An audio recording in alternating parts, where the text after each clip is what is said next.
Hello, everyone. Welcome to another riveting edition of Public Speaking Week 5. Um, Last week we talked about listening effectively, audience analysis.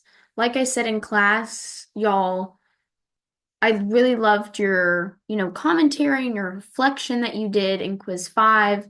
Um, Kind of really thinking about how, as an audience, we can use literally just our nonverbals to encourage our speaker, which is really awesome. Um, in class, we did an in-class challenge. We did audience analysis. You worked with a partner. Um, you kind of analyzed each different situation and message and audience and tailored a message to it. And y'all did really great. Y'all did really awesome, thought really hard about it. So moving forward, I feel like as audience members, as audience-centered speakers, we are killing it. We are on the right track 100%. Well, we have a lot to cover today, so let's just get into it. So for today, we're going over informative speaking, which is just going to be kind of this general idea of what we're looking for, your different options when it comes to your outline, setting different main points up, and really diving deep into what an informative speech is and why it's important. Then we'll go into locating information. So just because we have research, right, you need 6 overall research sources and then 4 oral citations that you say out loud in your speech. So we're going to go over where to locate that, how to find those things, and then we'll go into evaluating information, which is basically finding um, reliable, relevant information that will be helpful for your speech. And lastly, we'll get into our assignments. Disclaimer, I'm currently dog sitting, so I have 2 dogs around me that have very strong feelings when people walk by the window. So there might be a jump scare of barking just just for the future. Just so you know, don't want to scare anyone, give anyone a heart attack. Okay, so let's get right into it. So let's start with our speaking to inform. So first off, our goals of informative speaking is, I think the number one thing, I've kind of said this, but your task is to be the teacher, not the persuader, right? You are just giving us the information, everything we need to know. You're not trying to push us in one direction or the other, to feel a certain way, to do something, right? You're just teaching us the information. So with that, right, I want you to convey fresh information. This is basically like when being an audience-centered speaker, knowing what our audience knows and doesn't know, right? If we do a topic that's been done over and over again, right? So like a lot of times, especially for persuasive, I don't know if it's still this way. I guess we'll find out, but um, people will always do like marijuana legalization or abortion laws or gun control. And I think those are important topics. It's just so overdone. We hear it over and over and over again. So it's like we want to hear something new and different, and that's what gets our attention. So keep your information fresh. Next is make your material interesting. So this is using those examples and stories that we talked about, I believe. Oh gosh. See, I can't keep up because the hybrid class, I always think like, and I always do this in class, I'll be like, oh, last week. And it's like, no, on Monday. But whenever we talked about this, using that support to show those stories, examples, right? We're very story-centered people. Like we love sharing stories. Think of like our ancestors. That's what they did for fun, just like pass down different stories. Um, yeah, just make it engaging, interesting. We don't want all number facts, right? We don't want statistics for every single support. We need some examples from pop culture or real life, stories of people, stories from yourself, right? We want a lot of that. Next and lastly is help the listeners remember important points. So I think I kind of went over this, right? Your audience is going to remember your intro, your conclusion, and ideally your main points.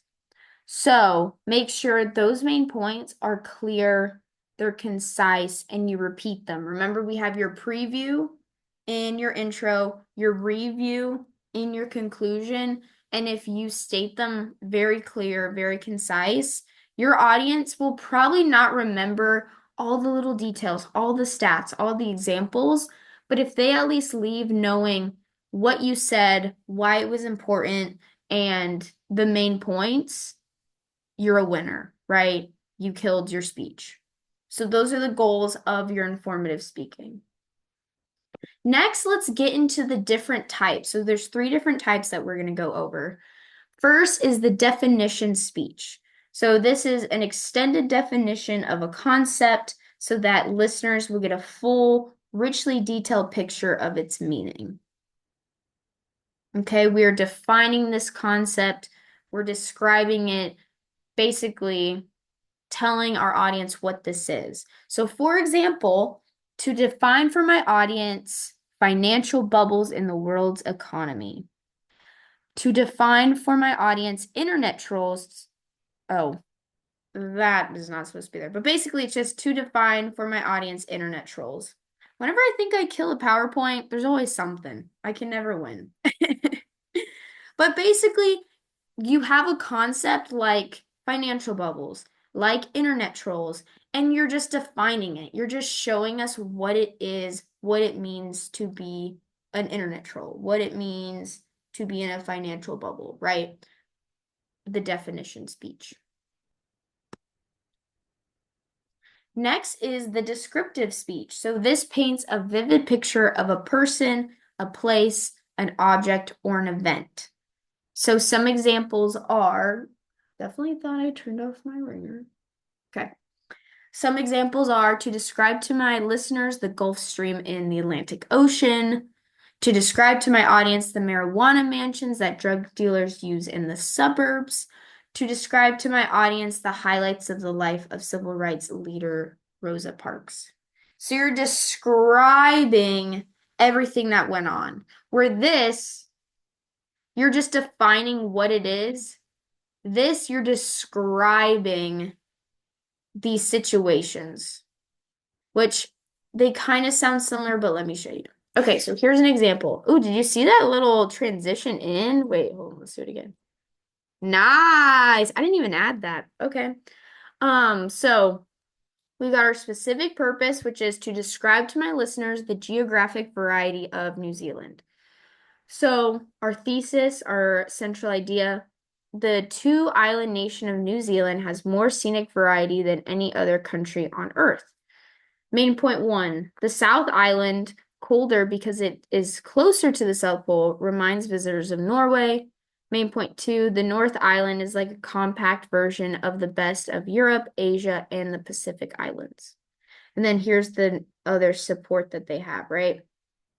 The Southern Alps, with snow-capped peaks over 10,000 feet, extend the entire length of the island.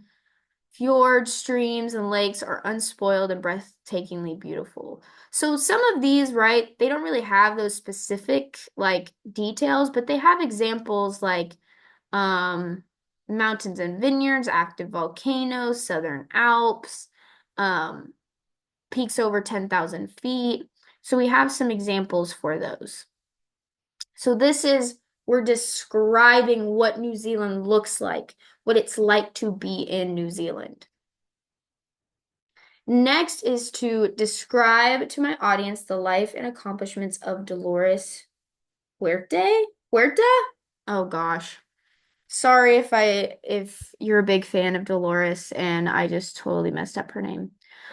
Central idea, Dolores is one of the most influential labor leaders in U.S. history. Main point 1, as co-founder of the United Farm Working Union, Dolores struggled to improve working conditions for migrant farm workers. 2, she organized boycotts of grapes in the United States as a nonviolent tactic to revolutionize the agricultural industry. And lastly, though Dolores practiced nonviolence, she endured much suffering. So you were describing her life and what she did, right? You're giving us this full picture of what that looks like. So lastly, we're in our explanation speech. So this involves explaining a concept or a situation to an audience. So some examples. To explain to my audience why works of art are highly prized as financial investments. To explain to my audience of the reasons for the near extinction of mountain gorillas. To explain to the audience the pros and cons of the Electoral College. So something I want you to think about, because you might be like, okay, these all sound the same. I'm kind of confused.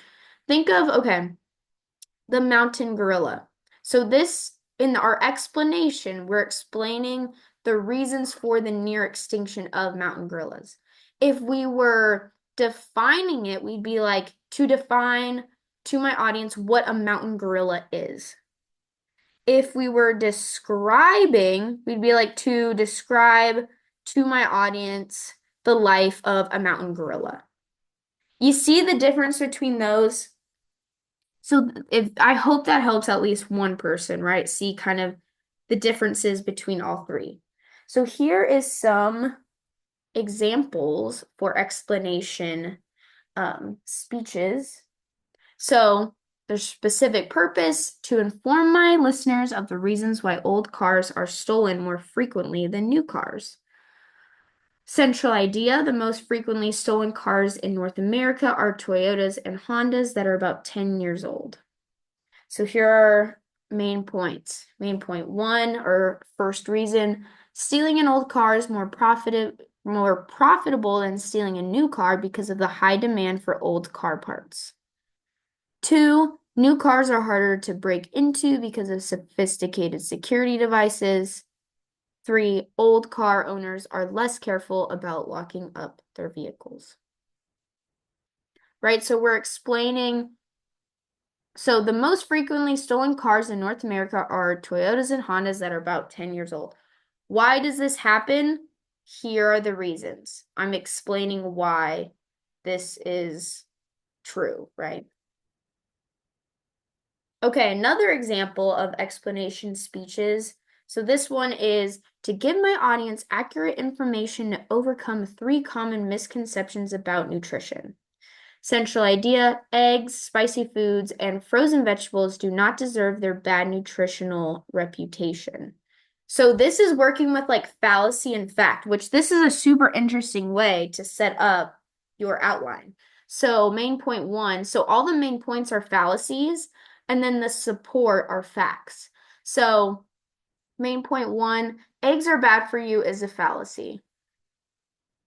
Spicy foods is bad for the stomach is a fallacy. And 3, frozen vegetables are not as nutritious as fresh is a fallacy. And then here the support that tells you why those are fallacies, so this is also an interesting way. So all the ways that I showed you are ways that you can set up your outline. Informative speeches, right? You have some more wiggle room of how to set it up because you have that topical way of setting up your outline, which or your organizational pattern is topical. The world's kind of your oyster with that. You also have chronological and you have cause and effect. So you have 3 different options when doing that. So now that we went over the 3 different types of informative speeches, now let's go over guidelines for informative speaking. So 1, relate the speech to the listener's self-interest. So this is that audience relevance. Why should they care? And tell them why they should care. Again, I'll say this 5 trillion times.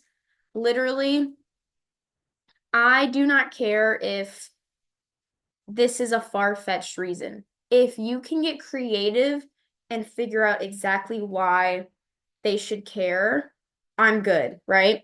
Like, it's not about if it's actually a good, how do I describe this?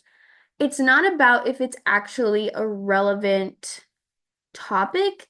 It's about, can you persuade the audience to believe it's persuasive or it's relevant, right? So one of my students wanted to do an informative speech on Taylor Swift, and then she was like, well, I don't really know if people would care about that. And I'm like, okay, people who are Swifties, obviously, that's an easy one to get their interest. But the people who don't care, even hate her, you could be like, whether you love her or hate her, the amount of revenue she creates for not only herself, but the economy, how she affects um, the world politically, the influence she has, that's something you should care about and would want to know more about, right?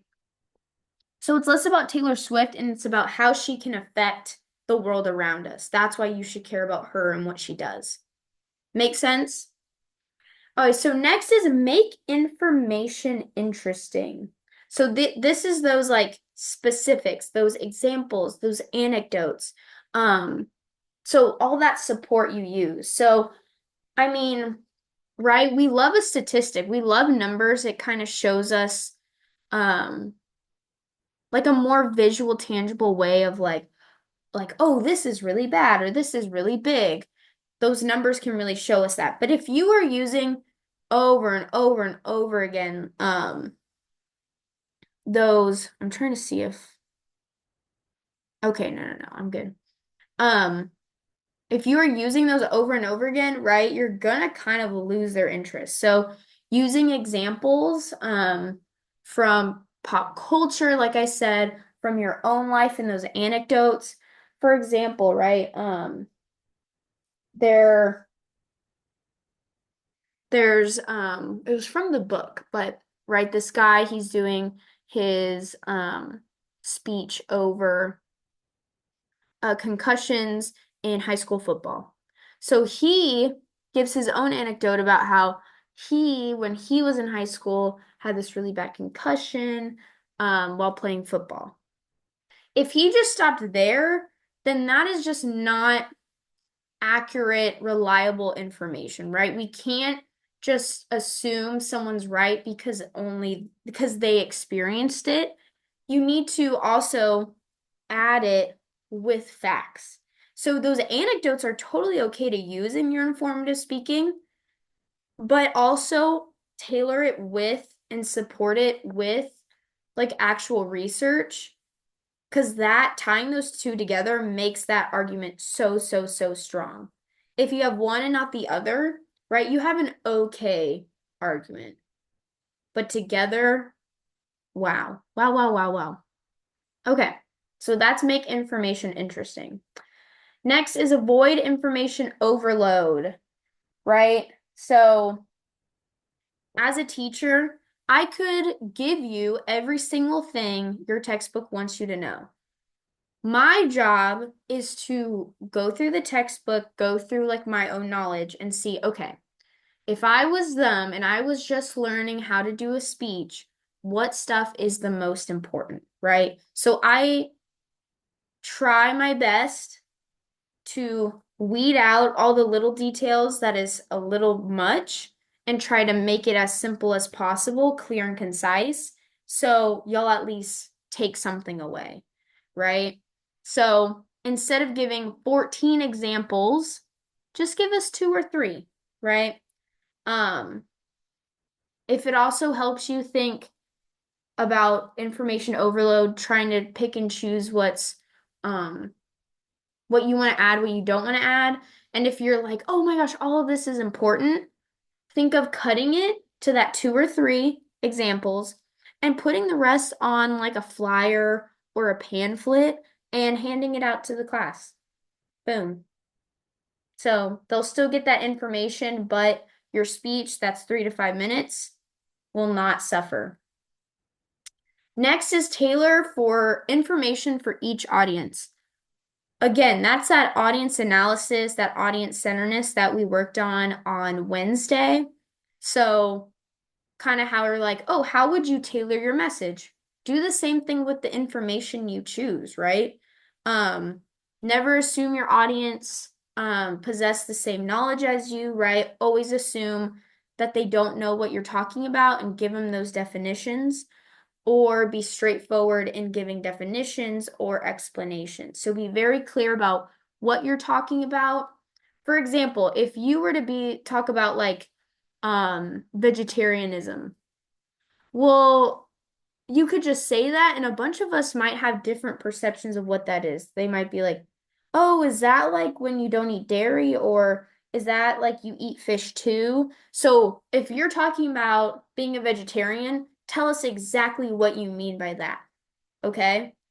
So a bunch of us aren't like confused about what it means exactly.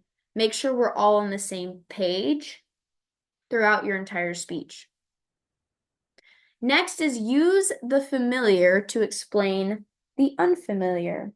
So, for example, right, using analogies, compare and contrast.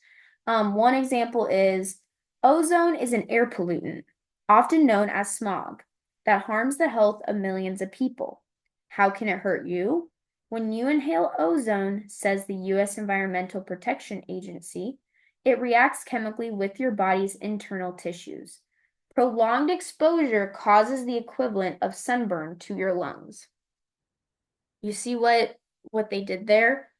So a lot of us might not understand how smog or ozone affects our lungs because we don't really like we haven't been really taught that. But we all understand what a sunburn feels like and does to your skin. So comparing the smog in your lungs to a sunburn can help us relate a lot better. So that's using the familiar to explain the unfamiliar.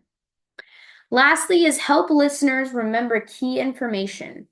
Again, using that delivery, we'll go over more delivery next week, but engaging delivery techniques, repetition, the preview review, and memory aids. You can use acronyms, visuals, colors to kind of divide if you were like, I don't know, if you were talking about something having to do with colors, like groups, and you said red and blue or something.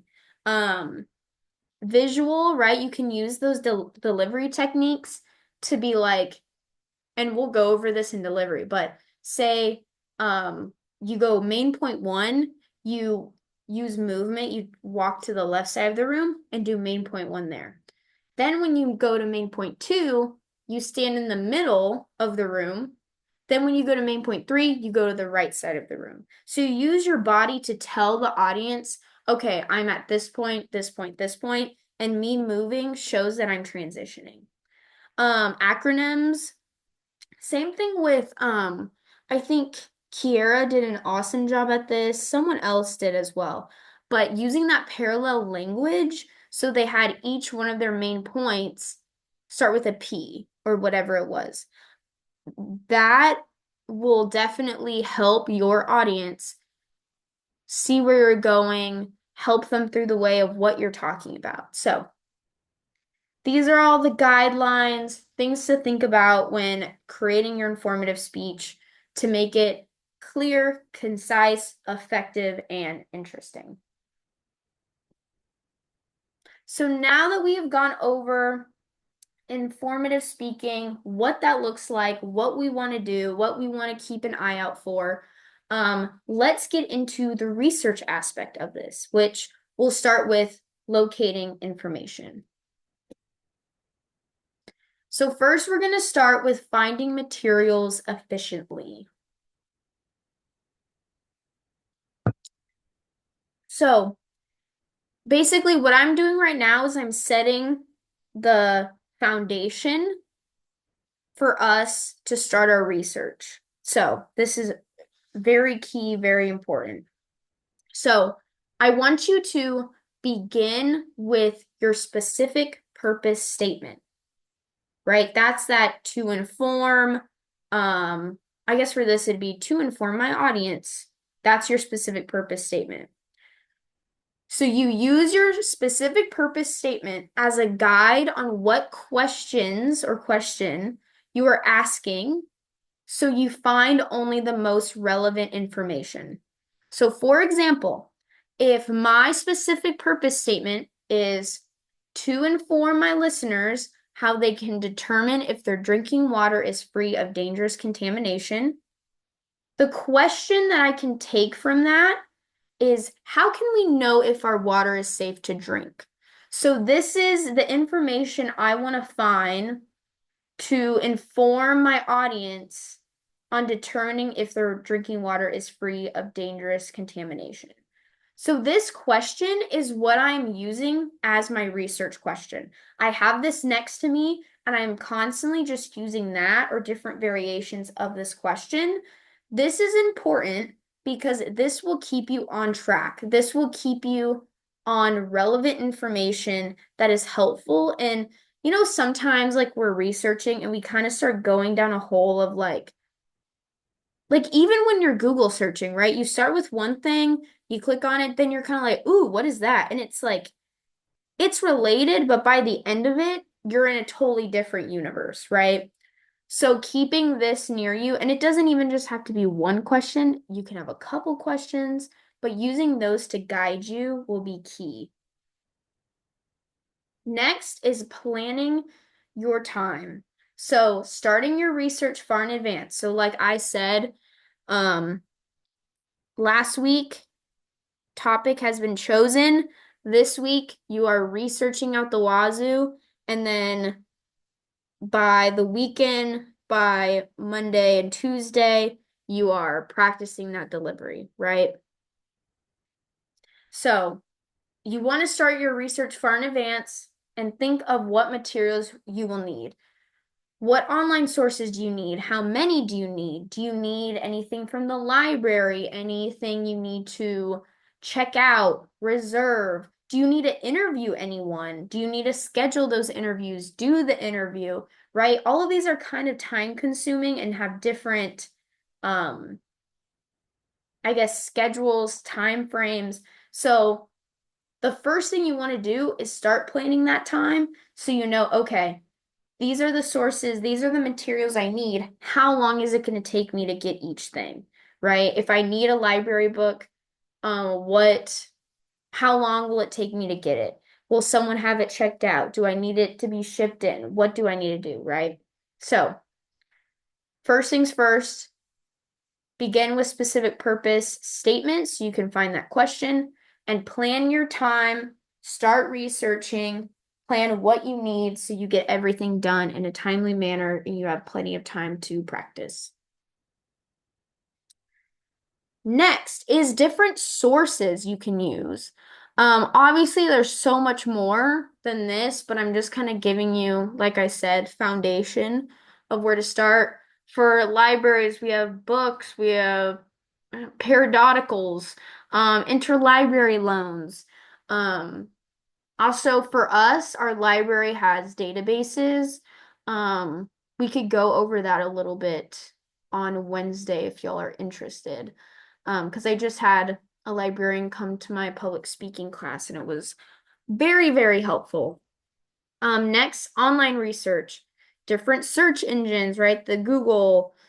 Oh my gosh, old lady coming through. Um, I don't know what else. I know, have y'all used like Google Scholar before? That has some databases with peer-reviewed research. So you already know that's going to be reliable. Online communities and personal blogs, field research, right? Those are experiences, investigations, informal surveys, interviews with experts. So obviously there's so much more, but this is just a place to get started of where to find that information. Next is saving key information. Please, please, please do not be like me who is super unorganized, doesn't plan anything. In grad school is when I finally was like, oh shoot, when I had to write like 20 plus page papers. Saving your information, keeping it organized is everything. It is everything. So, saving key information, right? You can print things out. I would print out articles and highlight what I wanted. Um, Photocopies of books. If there's a certain chapter or a quote from there, do a photocopy, highlight it. Um, Definitely develop a filing system. So like you can create a folder in Google Docs or Google Drive and then put all documents. You can upload PDFs, you can upload images and put it all in there so it's all in the same place. And then I think you can also do folders in Microsoft Word as well if you have that. Um, Another way of organizing information is if what I would do too is I'd open a Google Doc and I'd be like, okay, this is my citations for, um, I guess for an English paper or a paper, it'd be different. But for a speech, maybe put like main point one, which is whatever topic. So then when I do my research, I'm going to look through all my articles and I'm going to copy the like citations that I like, put it in there in my Google Doc, word for word with quotations, then get the citation of that page, put it under. So I know that those are correlating, and I just do tons of that. So I like honestly get tons of information to begin with. And then when I start putting my argument together, I see what citations are important, what aren't. But keeping that Google Doc with the quotation and the citation will keep you super organized. You don't want to find a good quote, then lose the citation and not know where to find it.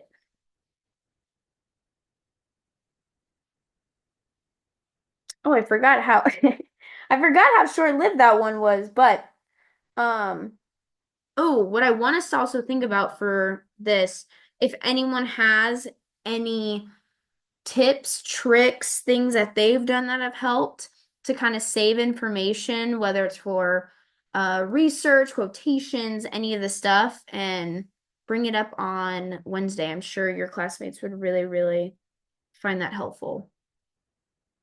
So now that we have learned about how to plan and what to start researching and how, now let's see how do we make sure this information is helpful. So when it comes to evaluating information, we want to be an honest investigator. We want to find trustworthy information. We want to apply critical thinking skills, and we want to analyze internet sites. So we are going to go through each one of these. Again, I believe that will be the end of this lecture after we go through each of these. Perfect. So first, let's start with being an honest investigator. So this is even when the facts go against your established perceptions slash beliefs, you still report or use it, right? So a lot of times, right, we go in wanting to find the answer we already believe is the truth. And a lot of the times when we go in and research it, it's actually not what it seems to be.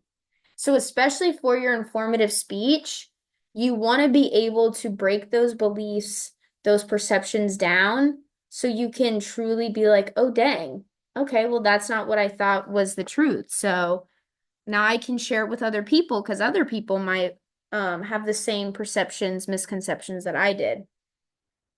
For example, right? Okay, I know every single one of us has heard this, like Michael Jordan being cut, right? It's always been this inspirational like story that every coach and every school teacher probably uses to be like, don't give up, right? That Michael Jordan being cut from his high school basketball team, right? If he can be cut from his high school basketball team and make it in the NBA, so can you. So apparently, apparently he was a freshman in high school and they put him on JV. So he wasn't on varsity. And I will say I told this to my other class and they're like, yeah, that he got cut.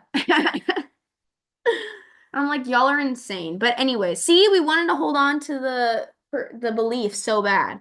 But he didn't get cut. He still played basketball. He just wasn't on varsity as a freshman. He was on JV. I know, tough pill to swallow. I was shocked by that one too. Okay, next. So this is finding trustworthy information. And so these are the questions I want you to ask to really see, okay, is this trustworthy information? One, is the information factual? Is this based off of opinion or anecdotes or actual real life research, knowledge, truth? Is the information reliable? So think about, I think this is a really great way to think about this. Think about what is at stake if the source presents information wrong. So think about like Wikipedia versus like Britannica or Time. Who, if they report something incorrectly, which one is their credibility going to be taken away? Probably not Wikipedia because we already know it's created by anonymous people just wanting to put out information. So that's a way to tell, is this information reliable? Next, is this information well supported? Obviously, because I said so, isn't going to cut it, right? We need that support. So for example, one thing I found from your book that which I liked a lot was a lot of people might say crime has gone up in the last decade because we are bombarded with TV news, social media, alerts on our phone, internet news sites talking about all this violent crime. When actually, the FBI reported that 1997 to 2016, that crime has actually decreased. So just because we're seeing it all around us and people are spreading like, oh my gosh, the crime is crazy these days, right? Factually, the FBI says it's actually decreased. So is this information well supported? Next, is this information current? So what I want you to find, and I think this is a good rule for all your speeches, especially your persuasive speech, this will be very, very important, is finding the most up-to-date information. Like, for example, okay, what do you think of when you hear the word leprosy? You might think of literally the Bible, maybe, something that's highly contagious, deadly, something you have to quarantine. It just feels very like intense and taboo, right? So actually, they have and have had for 20 years antibiotics to treat leprosy, right? Have you heard of like people that are like, oh my gosh, armadillos still have leprosy, so you don't want to touch them. Apparently, there's been antibiotics to treat it for 20 years. So even if you were going to get it, this isn't a death sentence, right? But we kind of have this spread information that, oh my gosh, like leprosy, blah, blah, blah, like it's so deadly and intense, right? So, is your information current, right? That's just an example of it. But for your speeches, I want you to try your hardest to find the most up to date. So I want you to think 5 years. So probably 2019 is the latest I want you to find. Obviously, some people's, if you're doing the history of someone, finding that information will be kind of like older, like if you were going to do Robin Williams' life or Freddie Mercury's life. I want you to find as most up to date as possible, right? I don't want you to just quote something just because you found it, but it's possible that there's newer information out there. Next is the information verifiable? So think of if someone used your same research, would they come up with the same results as you? I think this is a great thing to think about, especially when performing an informative speech, is that with all the research I have, would someone come to the same results, right? And even in an informative speech, you don't have to be, it's this way or that way. You can say, oh, there's these like conflicting information, right? You're just informing us about what the public is saying, what people have said, right? You don't have to be like 0 or 100, right? So even if things are unclear, be like, yeah, I don't know. Some people say this and some people say that. Next is the information fair? Does the source have an agenda? Who is funding the research? Where was the information reported? Is the information presented as propaganda or fact? These are super important. A lot of times you can find information through like people's about me pages. If you look at the bottom, it might say supported by blah, blah, blah. You can even email them, be like, okay, who funds your research? A great example of this is in, I think, the early 2000s, um, Big Tobacco I love saying Big Tobacco, so funny, paid all these people to do research on the effects of tobacco on people's health. Well, if Big Tobacco is researching how tobacco affects your health, how much do you think they are paying the researchers to skew their data a little bit or be able to sweep under the rug the outliers who had some adverse effects, right? So that's why these things are very important. Who is the source? Is it a biased source? Who's funding the research? And lastly, is the information comprehensive?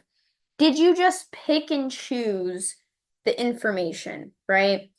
For example, a study came out about how like eating less saturated fat does not lower a person's risk for heart disease. So this led to a New York Times story that proclaimed butter is back.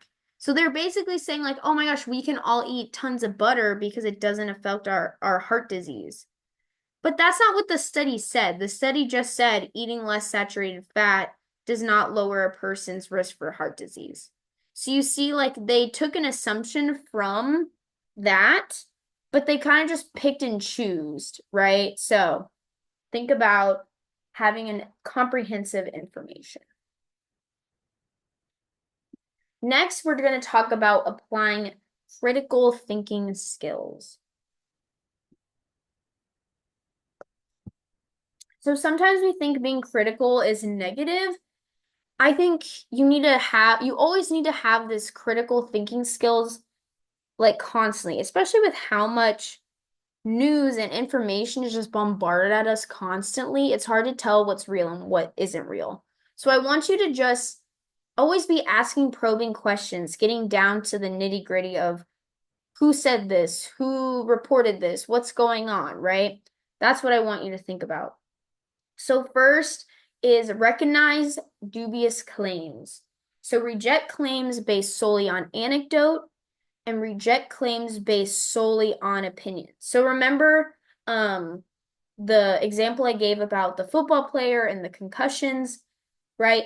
If he were to just say that he suffered a concussion while playing high school football, and that's all he said, that's why it's bad, then we have to be critical and be like, okay, well, that was just one person's experience. But then if he used it as a launch pad for his trustworthy information, he could say like, look, this time that I suffered a concussion while playing high school football, I'm obviously not alone because according to a study by Boston University, 21% of high school football players' brains evaluated suffered a concussion. Boom. Always have to have that source with it, but it can't stand alone. Next is find more than one source. So, not just one reliable source, find other articles that are reliable to verify. So, if you have one source, and I know sometimes you find one source that has all the information you've been looking for, but if you look at other websites and they are not supporting that one site, you have conflicting information, you need to get a well-rounded picture of the whole situation, all the information that's out there. So that's why I want you to have 6 different sources. Next is examine opposing views. This is going to be very helpful for your informative speech as well as your persuasive. So in finding the truth, you look at both sides of an argument. So for informative, if there's information you have or your topic is one that is cited. I know Gabe talked about he wanted to do the Drake and Kendrick Lamar beef. When he does research, he's going to find probably a lot of biased information. So maybe his questions, he has 2 different questions that he takes from his specific purpose, which is what are Drake's fans saying, or what is Drake's side? And then what is Kendrick Lamar's side, or what are Kendrick Lamar's fans saying? And use those polar opposite information to kind of find a truth in the middle, right? Next is be cautious when using polls. So this is like percentages and from like you go out in the world and you do a survey and get a percentage. Polls have margins of error that aren't exact. So that's why I want you to be cautious when using them. And then lastly, recognize the fallibility of experts. And I'll be honest, I found this out very quickly in grad school. Just because they have a PhD or MD after their name, it doesn't make them trustworthy. I think it helps to make them credible just to like our eyeballs or our own brains, but that doesn't necessarily mean they know what they're talking about, that they're good people, that they have good agendas, that they're not being paid off by certain people. I think that's super important to think about, right? So these are things to kind of think about when using your critical thinking skills with your research. Okay, so I don't know if any of y'all have seen this. I feel like I saw this on Twitter. But in 2017, after Hurricane Harvey, a journalist posted this photo on social media that also said, believe it or not, this is a shark on the highway in Houston, Texas. So some of us might want to believe this is true because we're like, oh my gosh, right? It came from Galveston. Which even if that's true, like that's a crazy trek for him to make. But also, okay, look at the water in the medians, how like actually shallow it is. Do you think that big of a shark could fit? Anyways, this is obviously fake. So this journalist wanted to see how fake news could get shared on social media. And he was absolutely horrified at his results because in 18 hours, it was retweeted 88,000 times. So, number one, right, if we're just scrolling, I think it's easy. Like, we don't want to have to look up if information is correct. We don't want to do the background information. We're just like trying to be entertained, right? That's all we're trying to do. But again, a lot of the information that bombards our feeds, we take them as truth. I do it all the time. Like, I'll be like, oh my gosh, did you see this? And I'll literally be like, I didn't do any background information on this. But yeah, if people thought this wasn't real, it wouldn't have been posted 88,000 times. That's where our critical thinking skills come in, right? Evaluating the picture, being like, okay, this doesn't even make sense. But then also being like, just because he's a journalist doesn't mean right? He's not trying to troll us or he doesn't have the correct information. Maybe he's just spreading information that someone told him and he thought was true and didn't do background on it, right? So, this is a great example about information and why evaluating that information is so, so, so important. Next is and lastly is analyzing internet sites. So, first things first, I want you to investigate sponsors and authors. We kind of touched on this before, but who is behind a website? Are the owners and writers honest and unbiased? Look for author credentials, get background information on sponsors. Again, look at that about us or email them asking. Examine internet domains. I actually didn't know about this until I was reading our textbook about it. But this helps you, right? Look for country of origin, also checking the date as well. But look at this. So this tells you, okay, if it's .com, it's commercial, .org, nonprofit, .net, networks, .gov, government, non-military organization, .mil, military branches, .edu, educational and research institutions, .biz, businesses, .info, information, .name, individuals.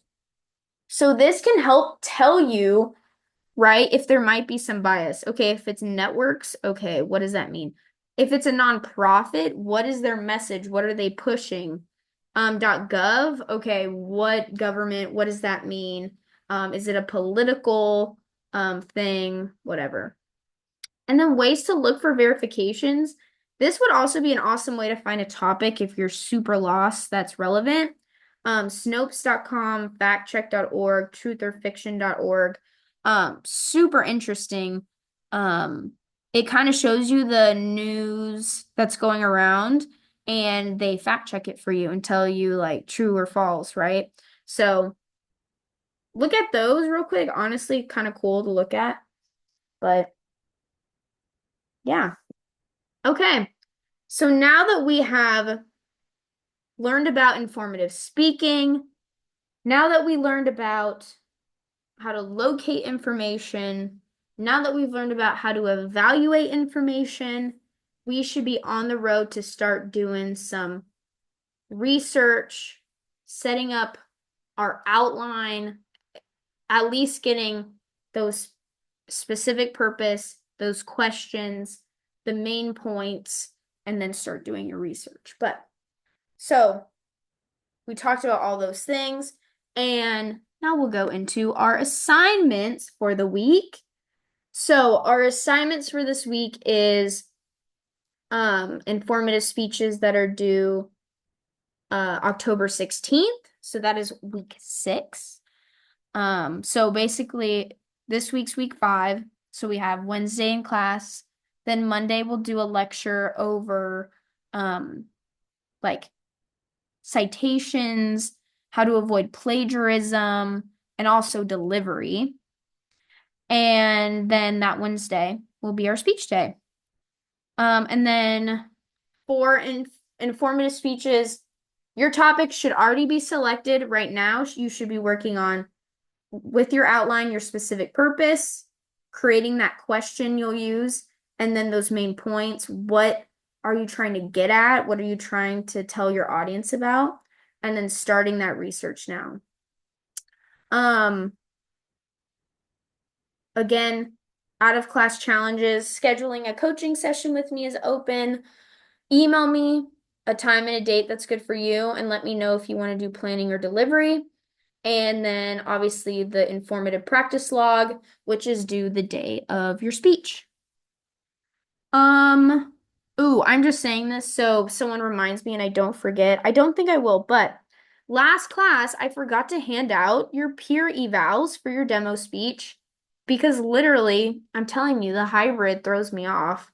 Makes me feel like I haven't seen y'all or talked to y'all for a week. But make sure I hand those back. They're in my backpack. I have them. Just make sure I give those back to y'all so y'all can use those to keep working on your informative speech. So your quiz should be up. Go do that. If you have any questions, please email me. If not, I will see y'all on Wednesday. Bye.